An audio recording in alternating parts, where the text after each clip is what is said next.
Apparently it's not gonna start flowing. I'm lucky there.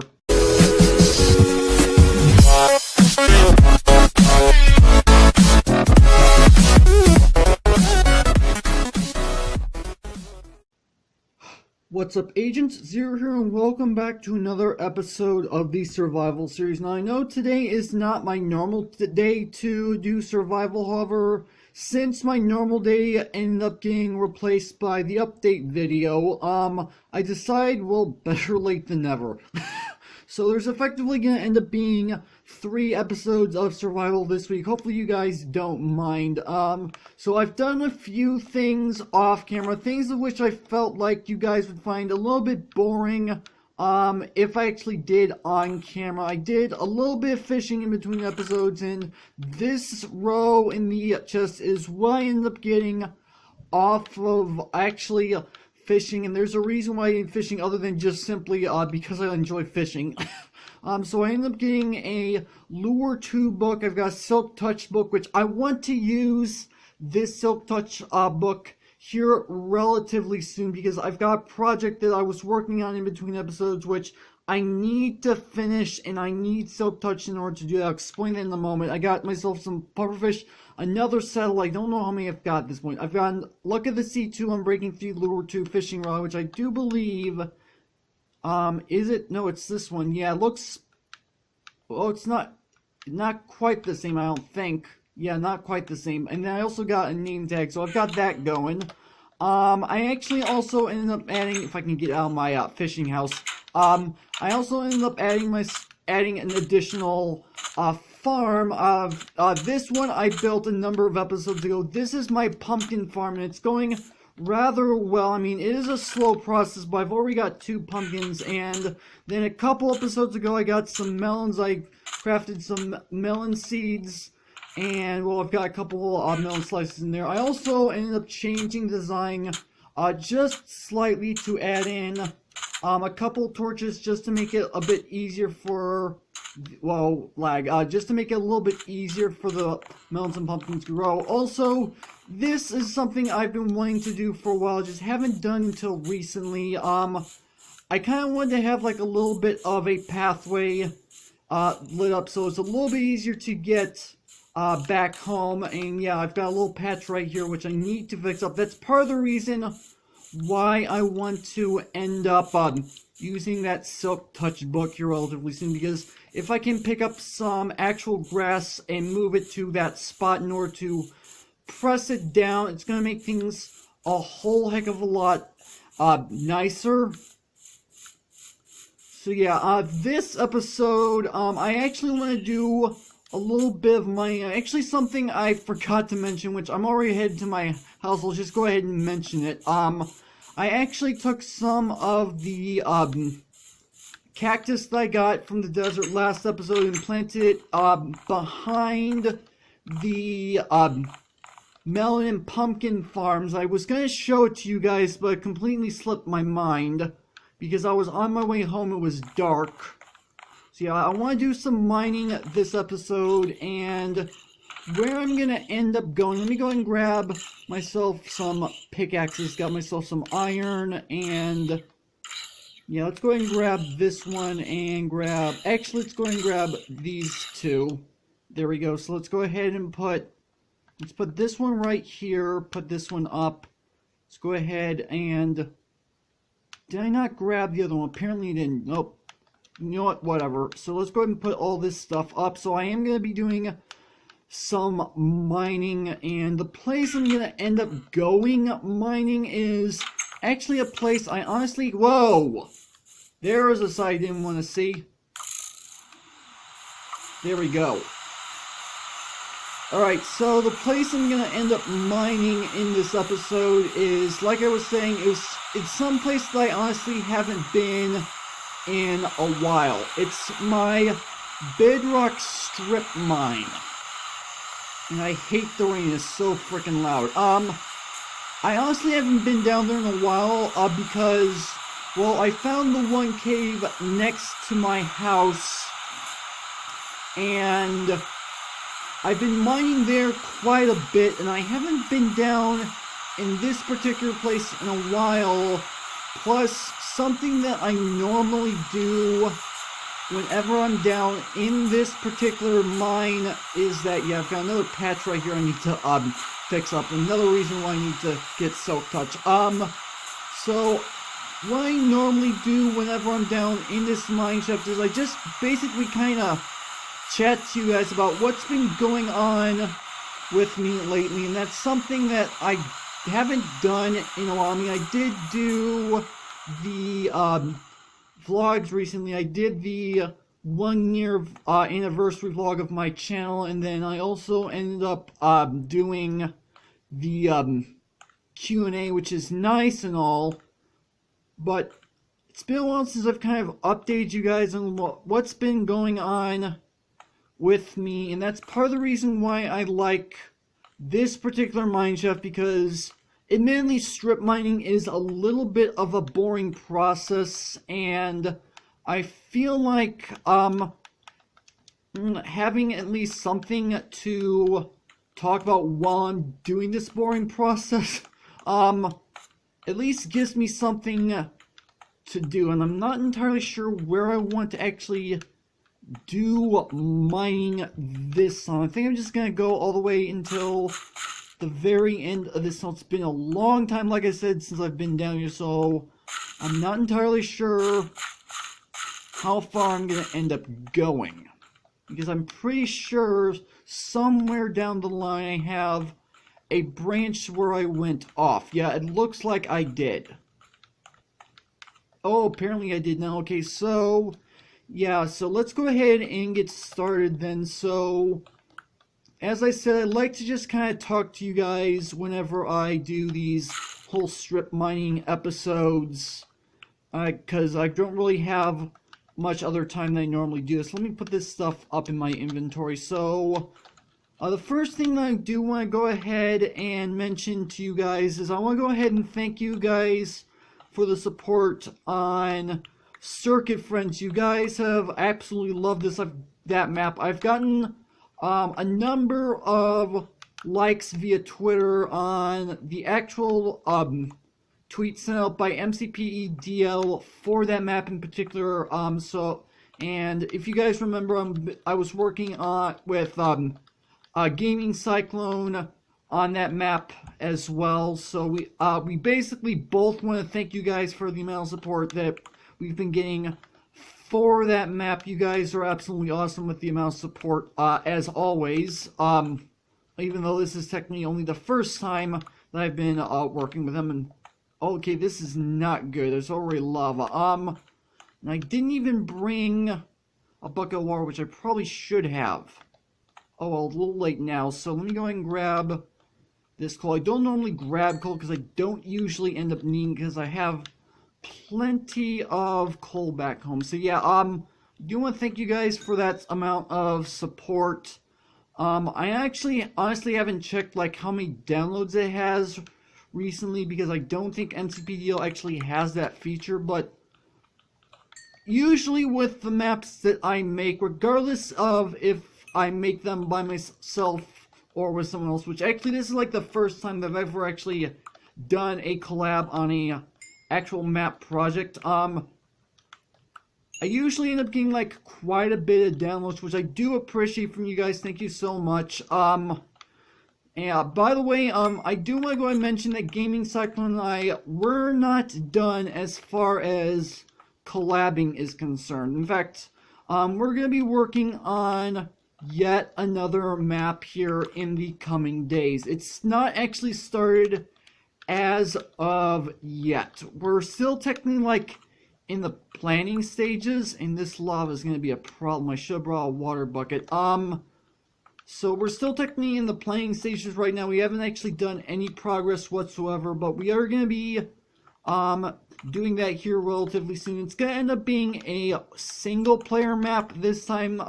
Circuit Friends was specifically a 2-player co-op. This time it's going to be single player. I'm not going to give any sort of details as to what this map is going to be, because I like to surprise you guys, and so please don't ask me about what's going on down in the comments, because I'm not going to be answering any sort of questions, because as I said, I like to keep you guys surprised on what the projects are going to be. Okay, apparently I need to go up.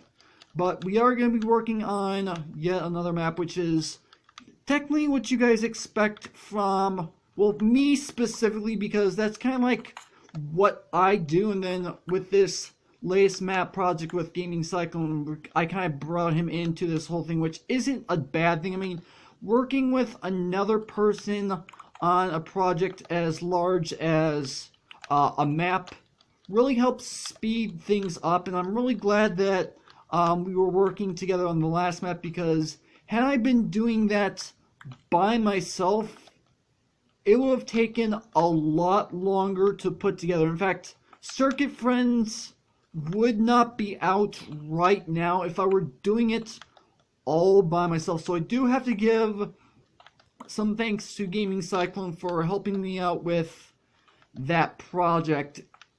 And I'm really looking forward to the projects that we're going to be working on together in the future, because like I said, we've got some projects already planned, and I'm looking forward to actually, apparently need iron for that, for the projects we are going to be working on. It's going to be a lot of fun. I think you guys are going to enjoy the project we're going to be putting together here relatively soon.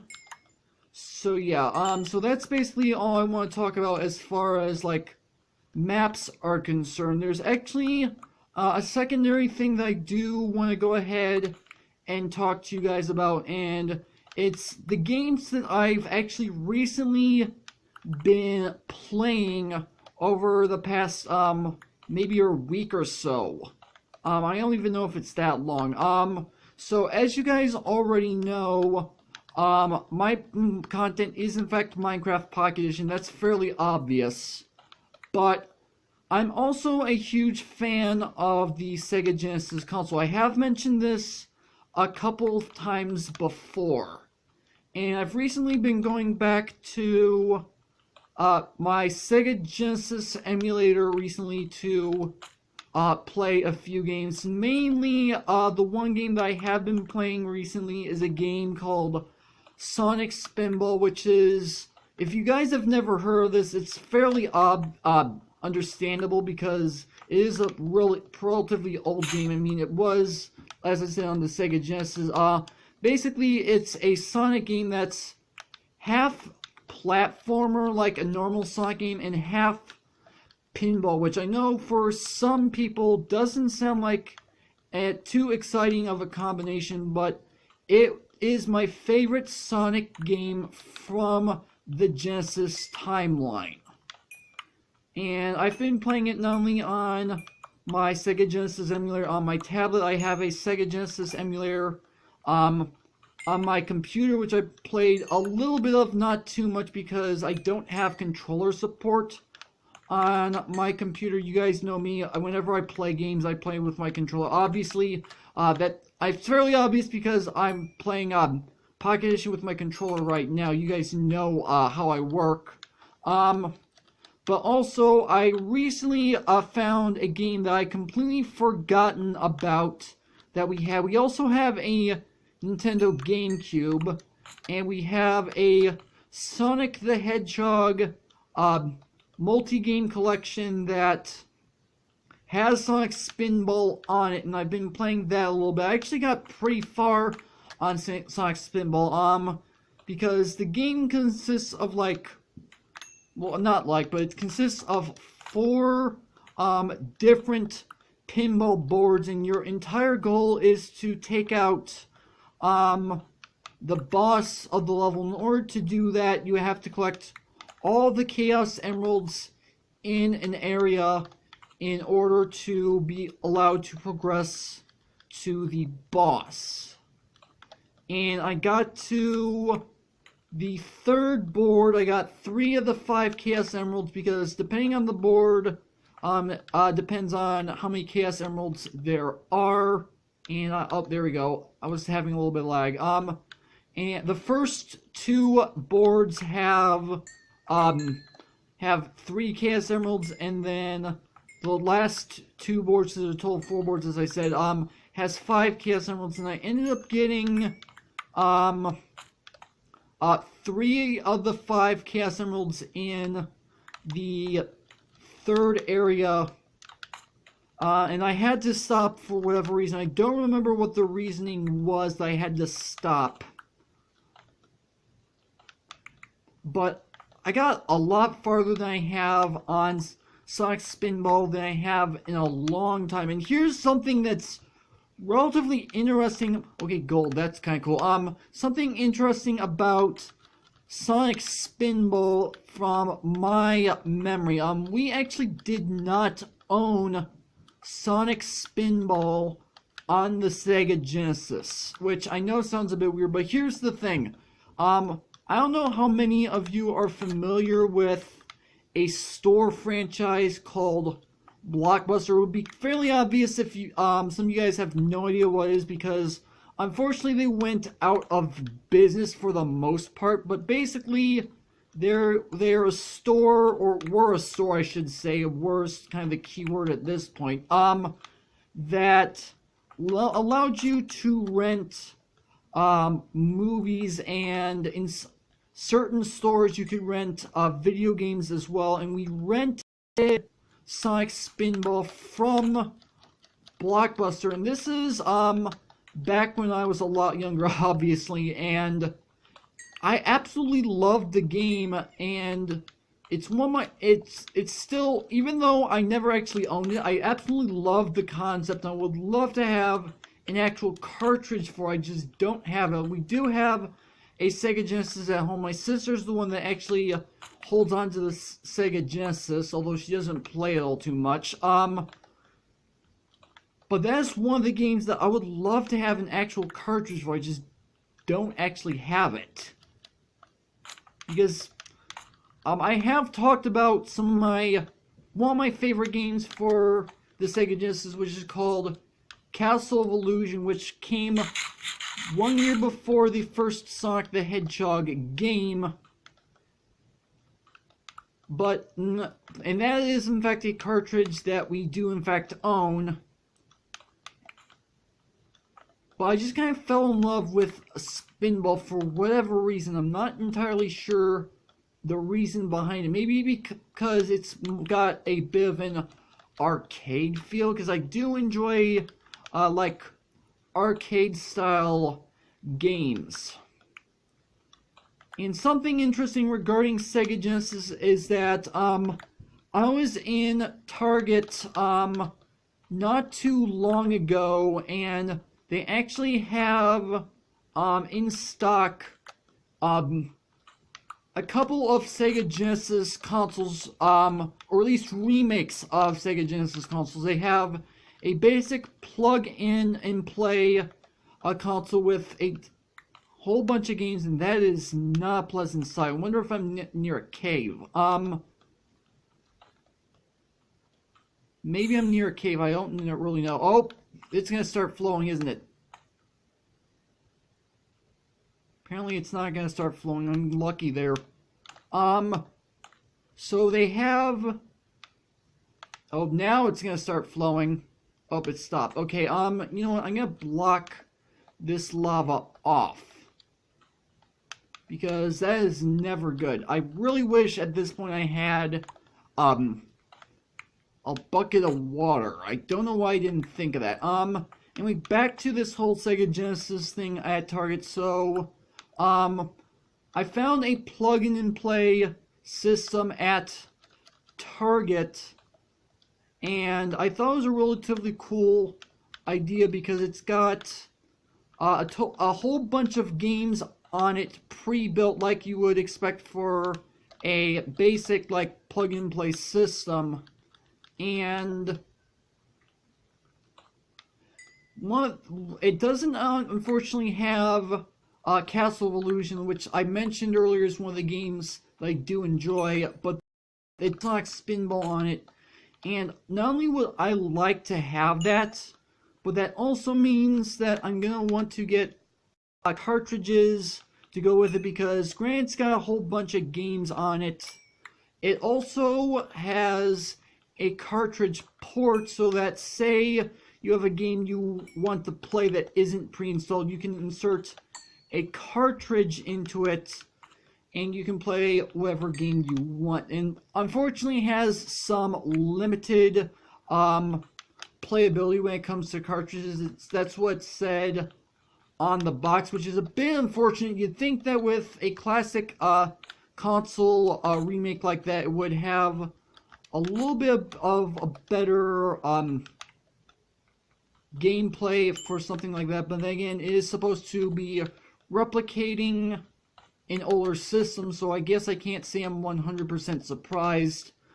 But not only do I want that particular console, but they also have a handheld model, which is relatively interesting because I would love to have that. And what's the main differences that I found between the plug-in-play system and the handheld is that, first off, the plug-in-play system has two controllers, of which it comes with, and there goes my pickaxe. You just go ahead and finish off this iron pickaxe, because why not?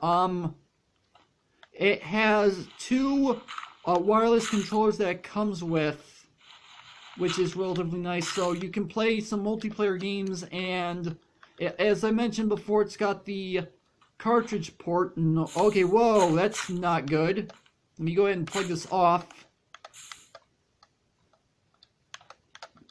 Alright, there we go, that's better. Okay, I was not expecting that. Maybe I can go around it. Maybe I can find... actually... Ooh, redstone, that's not bad. So it has that multiplayer functionality, and then... and the cartridge port. Ooh, diamonds, that's not bad at all. I like that. Whoa! That was close. Okay. So, and then the handheld system has, I'm pretty sure, the exact same games on it, which it has like a total of 80 games, 40 of which are classic Sega Genesis games, and the other 40 are just basic, like, arcade games, which isn't a problem. And then the handheld system, oh, whoa. The handheld system has an SD card port, so that if you have a game you want to play but it's not on the system, you can download the game onto an SD card and play it from there. And I think I would have more playability through the handheld system with the SD card, because then not only can I play whatever I want, but then I don't actually have to have an actual cartridge, which, if I were to get the console version, the plug-in play system, then the one thing that I'm going to have to do if I want to play some of my favorite games, which Castle Illusion, like I mentioned, I'm going to need an actual cartridge, which I do have an actual cartridge of Castle of Illusion, but my sister's the one that actually has the actual Genesis itself, which means I have to borrow the cartridge from her if I want to play Castle Illusion, whereas the handheld with the SD card, all I have to do is install the game there. Okay, that's not good. All I have to do is install the game onto the SD card, and I'm good to go. And I can play that handheld cartridge. I could effectively play that handheld wherever I want, which is nice for me because every so often I go on vacations and we take huge car trips, and that'll at least give me something to do, because then I can play my favorite Genesis games whenever I want. And plus, I would actually make use of it at other points in time, because whenever I edit my videos, my tablet is effectively in an idle position. I can't do anything with it until it's done saving the edits that I've made. So at least give me something that I could do while I'm waiting for that. I mean, normally whenever I'm saving and editing videos, I'm usually watching other YouTube videos, which isn't really too big of a problem. But at least I'm not can just... It gives me something that I can actually legitimately do rather than just kind of sitting around. I think that's probably about it for this little rant that I went on for this episode. I know it's a bit strange for some of you newer guys for me to actually be doing this, but this is what I actually do tend to do on these little mining, strip mining things. That's what I do on a regular basis, and let's see how lucky we end up getting. We got just almost 3 stacks of redstone ore. We got almost a stack of coal, which isn't too bad. Got myself 5 diamonds, which I wasn't expecting to find diamonds to begin with.